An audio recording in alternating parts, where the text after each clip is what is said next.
يسعد مساكم أحبتي. اليوم غدانا كفتة بطاطا. كفتة بطاطا مع اللحمة المفرومة ناعمة. هي لحمة مفرومة ناعمة مع البصل وملح وفلفل أسود فقط لا غير. سلقنا البطاطا، سلقنا كيلو ونص بطاطا وطحنتها على ماكينة اللحمة على الشفرة ناعمة، وحطيت لها بصل صغيرة وملح وفلفل. هلا حطيت مديت أول طبقة لكفتة البطاطا، وهلا بدي احط طبقة اللحمة عليها. هلا بدنا نحط اللحمة فوق البطاطا، شايفين؟ هلا بنحط اللحمة فوق كفتة البطاطا.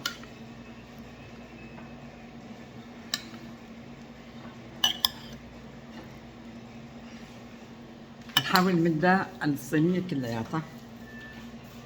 ما شاء الله لحمتها منيحة وبصلها ظريف، ريحتها تمام مقلية على دم. هلا مدهنة شوي اللحمة، ما بدها سمن ولا بدها زيت ولا بدها شيء. شايفين؟ هلا حط مدينا الصينية. هلا بدينا الصينية كلياتها لحمة مقلية مع البصل ملح وفلفل. شايفين كيف؟ هلا فورا هلا بدنا نعمل الطبقة الثانية لكفتة البطاطا. هلا بدنا نعمل الطبقة الثانية إن شاء الله. الطبقة الثانية بنحط لها فورا، نعمل لها قراص صغيرة وبنحطها فوق اللحمة كلياتها.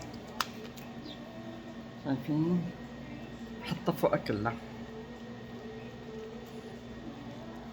الصينية، بنمد على كل الصينية.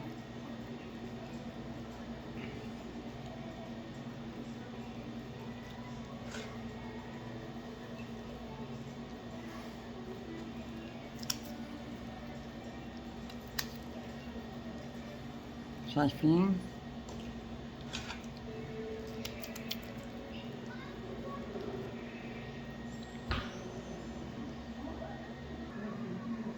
هلا مديناها الصينية كلها الطبقة الثانية، حطينا عليها بطاطا. اتركها عبد، انا بسويها عبد، اتركها، نزعتها انا، اتركها. ومدينا الطبقة الثانية من البطاطا وحطيت لها دار مندارة شرحات بندورة. هلا لحن ان شاء الله بندهن الوسط بالبيض مشان يعطيه لون. هلا بندهن الوسط بالبيض. انا حاطه معها سمنه. هلا ان شاء الله مع الفيديو برفق الطريقه كامله، طريقه تحضيرها كامله باذن الله. شايفين؟ هلا هي خلصنا منها. منظرها حلو. غيرت، قلت لحالي بحط معها بندوره. هي كفتة البطاطا جهزت. هي كفتة البطاطا جهزت. إلى اللقاء يا أصدقاء. هلا بدي أشويها على النار إن شاء الله، بدي أشويها بالفرن وخليها مدة نص ساعة، تقريبا نص ساعة إن شاء الله بدي أخليها بالفرن.